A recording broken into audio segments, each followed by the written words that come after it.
Comment में लिख के भेजा, ध्यान से देखा पूरा सब बुलाइएगा तनी प्यार रखो और सबके चैनल में गाना जाए। आजकल मेरे को भूल गए आप लोग, बिल्कुल प्यार वार नहीं देते भैया बहुत जरा चला आया बॉडी मोटी देखो ही मैं बोल गई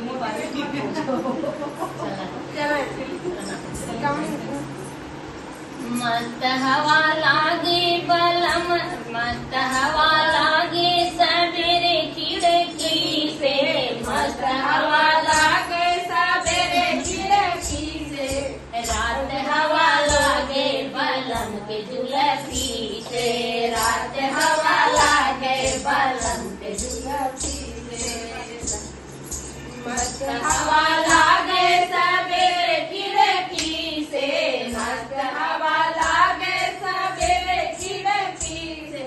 रात हवा लागे बलम के जुलफी से, रात हवा लागे बलम के जुलफी से। हे सासुरानी जरा झाड़ू लगाए दा, हे सासुरानी जरा झाड़ू लगाए दा, मोर मना व्याकुल गरमी से, मोर मना व्याकुल गरमी से, रात हवा डोले सवेरे खिड़की से, रात हवा डोले सवेरे खिड़की से,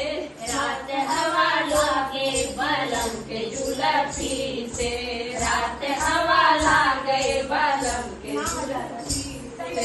हे जेठनी रानी तनी खाना बनाए दा, हे जेठनी रानी तनी खाना बनाए दा, मोर मना व्याकुल गरमी से, मोर मना व्याकुल गरमी से, रात हवा लागे,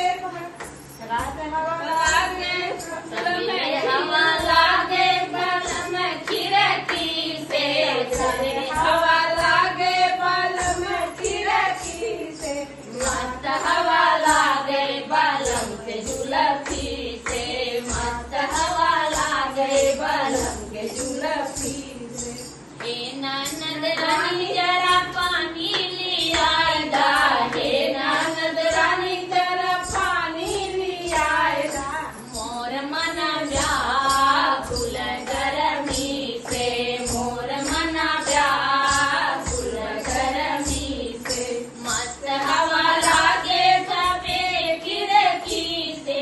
मस्त हवा लागे सवेरे खिड़की से, रात हवा लागे बलम के जुलफी से, रात हवा लागे बलम के जुलफी से, बलम के जुलफी से, बलम के जुलफी से, रात हवा लागे बलम के जुलफी से, रात हवा लागे बलम के जुलफी से। जय श्री राम भैया। अरे भौजी के भी बढ़िया बढ़िया कमेंट करत जाया, भौजी मार कितना निमनाची है सब जने बता दे जाए, हम देखब जरूर सबसे ज्यादा नाचे क्या सुना